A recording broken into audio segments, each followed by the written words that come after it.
है और सब लोग स्वामी करपात्री जी के बारे में मुझे सुनाया है, सब लोगों ने मुझे सुनाया है। मुझे मालूम है कि स्वामी करपात्री जी आपके गुरु जी थे, तो हम लोग थोड़ा थोड़ा उनके बारे में, आपके गुरु जी के बारे में। 1907 में उनका प्रादुर्भाव या जन्म हुआ था।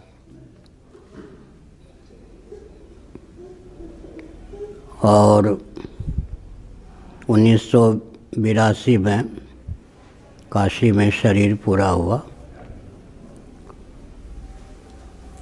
प्रतापगढ़ जिला है उत्तर प्रदेश में, भटनी नामक गांव में उनका प्रादुर्भाव हुआ था। उनके पूर्वज गोरखपुर के निवासी थे। प्रतापगढ़ क्षेत्र के राजा ने वहाँ के ब्राह्मणों को निमंत्रित करके बुलाकर बसाया।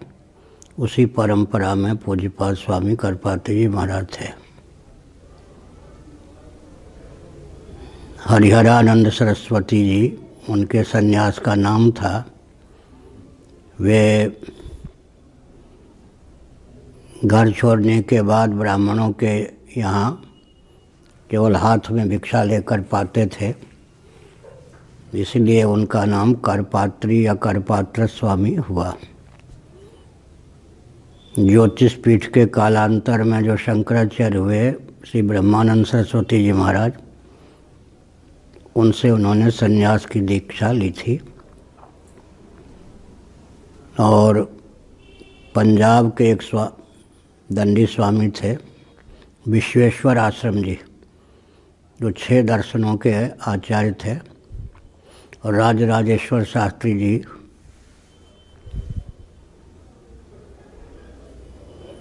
के पिताजी लक्ष्मण शास्त्री जी के सहपाठियों में थे। तो उनसे उन्होंने नरवर, जो उत्तर प्रदेश में एक विद्यापीठ है, वहाँ 2.5 वर्षों तक विद्या अध्ययन भी किया था गृह त्याग के पश्चात। वे संस्कृत वाङ्मय के दिग्गज विद्वान थे और जो भी वैदिक वाङ्मय है, श्रुति स्मृति पुराण इतिहास निबंध ग्रंथ, सब में उनकी अबाध गति थी। कुशल लेखक, कुशल वक्ता और वेदादि शास्त्रों को पढ़ाने में दक्ष, बहुत उत्तम विधा से शास्त्रार्थ करने में भी दक्ष थे। सनातन धर्म के संरक्षण के लिए संघर्ष करने उनका स्वभाव था। कभी भी उन्होंने समृद्ध व्यक्ति या शासन तंत्र के आगे घुटना नहीं टेका। सिद्धांतनिष्ठ महापुरुष थे। वे एकादशी निर्जल रहते थे। कृष्ण जन्माष्टमी, शिवरात्रि, ये सब जो पर्व हैं, निर्जल व्रत ही रहते थे। और रात्रि के 1:30 बजे उठ जाते थे। 10 बजे विश्राम करें तो 12 बजे करें तो रात्रि को 1:30 बजे उठते थे। आध घंटे तक वो ध्यानस्थ रहते थे। उसके बाद स्नान से निवृत्त होकर घूमने चले जाते थे। उसमें वो श्री विद्या से संबद्ध स्तोत्रों का पाठ करते रहते थे। जब वे यात्रा में होते तो कार चलाने वाले केवल ड्राइवर ही होता साथ में, या कभी कोई ब्रह्मचारी। उससे कहते कि 10 किलोमीटर आगे चल के कार खड़ी कर देना, पूजन की तैयारी कर लेना। इस प्रकार वो 10 काशी में अगर एक स्थान पर रहें या वृंदावन में, तो वे 2 बजे से घूमने चले जाते थे। घूमते समय भी वो पाठ करते रहते थे। कुर्सी ले लीजिए आप। और भ्रमण के बाद वे 3 घंटे लगभग पूजन करते थे। फिर मध्याह्न काल में भी स्नान करते थे, पूजन करते थे। फिर सायंकाल में भी स्नान, फिर पार्थिव शिवलिंग का पूजन करते थे। सावन भाद्र महीने में चातुर्मास्य के दिनों में 9 से 12 बजे तक हम लोगों को पढ़ाते थे।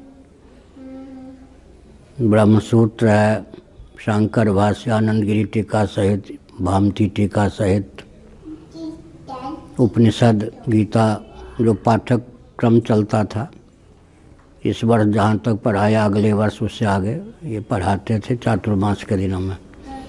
सायंकाल सावन भाद्र महीने में लगभग 1.5 घंटा वे प्रवचन भी करते थे और एक बार सूर्यास्त के पहले भिक्षा पाते थे। भोग लगाने में लगभग 15 मिनट लगता था, भिक्षा ग्रहण करने में 7 मिनट 7.5 मिनट। नमक और मीठा बिल्कुल नहीं पाते थे। ये उनका नियम था। सायंकाल स्नान के बाद, पूजन के बाद 2.5 घंटे तक शीर्षासन पर संपुट सहित दुर्गा सप्तशती का पाठ करते थे। अतिरिक्त समय में ग्रंथ लेखन पे हमने संक्षेप में बताया। उन्होंने आदि शंकराचार्य जी ने जो मार्ग प्रशस्त किया उसका पूर्ण रूप से अनुगमन किया। वह यह किया कि वैदिक वाङ्मय को समृद्ध किया, लुप्त ज्ञान विज्ञान को प्रकट किया और आज समाज आदि के द्वारा, बौद्ध आदि के द्वारा जो विकृत ज्ञान विज्ञान कर दिए गए थे उनका शोधन भी किया। संस्कृत में ग्रंथ लिखा उन्होंने, हिंदी में भी लिखा, 2 भाषा में ग्रंथ लिखते थे। परमार्थ सार नामक एक ग्रंथ है। एक ही ग्रंथ ऐसा है जिसका उन्होंने हिंदी में अनुवाद किया। या तो हिंदी में उनके ग्रंथ हैं या संस्कृत में अनुवाद किसी ग्रंथ का हिंदी में किया हो, केवल वो परमार्थ सार नामक ग्रंथ है। शेषनाग जी का उपदेश है। ये हमने संक्षिप्त जीवन चरित बताया। उन्होंने धर्म संघ की स्थापना की, फिर रामराज परिषद की स्थापना की ताकि लोकतांत्रिक युग में राजनीति दिशाहीन न हो। धर्म संघ के मंच पर स्वतंत्रता के पहले आजकल जिसको भूटान कहते हैं, नेपाल कहते हैं, लंका कहते हैं, श्रीलंका, वर्मा और भारत और बांग्लादेश, इतने देशों के महामहोपाध्याय होते थे। श्रृंगेरी शंकराचार्य के प्रतिनिधि होते थे। बाकी सब शंकराचार्य धर्म संघ के मंच पर होते थे। तो सनातनियों को एक मंच पर लाने का, और वैष्णवाचार्य वल्लभाचार्य जी, रामानुजाचार्य जी, रामानंदाचार्य जी, निम्बारकाचार्य जी, ये सब भी धर्म संघ के मंच पर होते थे। और कोई विपक्ष शास्त्रार्थ के लिए आता तो उसको जहाँ तक बनता ठहराने का, मार्गव्य देने का भी प्रयास होता था। बहुत स्नेह सम्मान पूर्वक उसके पक्ष को सुना जाता और बहुत ही स्नेह सम्मान पूर्वक उसके पूर्व पक्ष का खंडन निराकरण भी किया जाता। यह मंच की व्यवस्था थी। इतना मैंने बताया। और कुछ